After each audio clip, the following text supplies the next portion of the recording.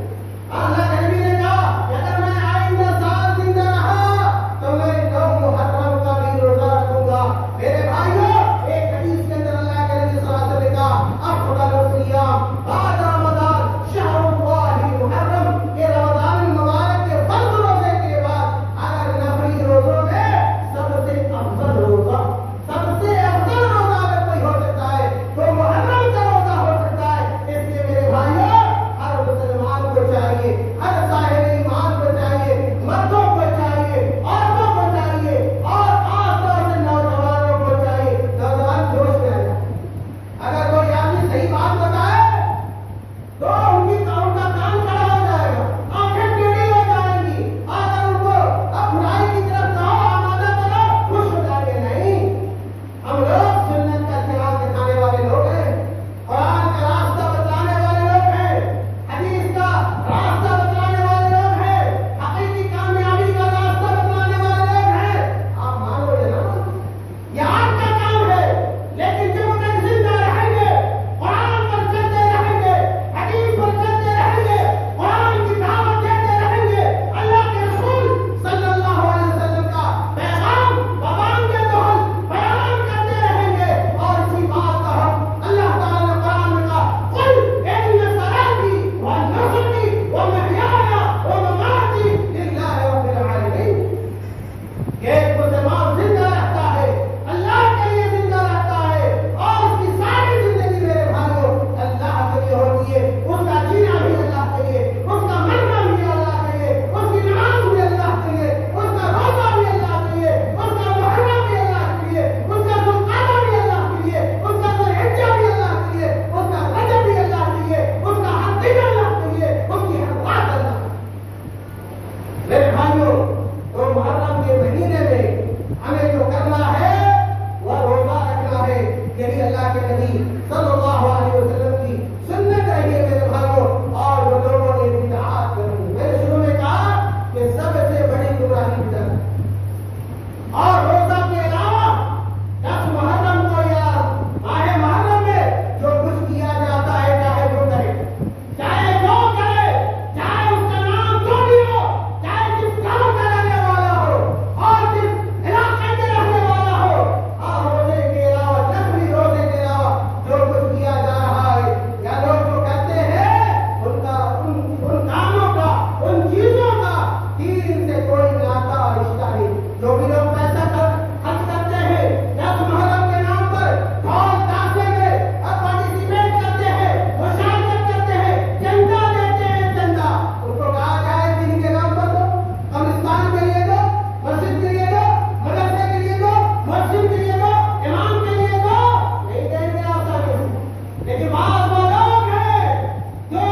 کی پیروی کرتے ہوئے، رافضیوں کی پیروی کرتے ہوئے اور بجا جب ہم اپنے گھر والوں کے لیے اس کی موت پر خوشی نہیں منا سکتے اور نہیں منا سکتے، تو کیا اللہ کے رسول صلی اللہ علیہ وسلم کے ناتی کی وفات پر، نواسے کی وفات پر ہم خوشی کا اظہار کر سکتے ہیں؟ جو کام ہم اپنے باپ کے لیے پسند نہیں کریں گے، اپنی ماں کے لیے پسند نہیں کریں گے، اپنے بھائی کے لیے نہیں پسند کریں گے، ہم اس کام کو کس کے لیے پسند کرتے ہیں؟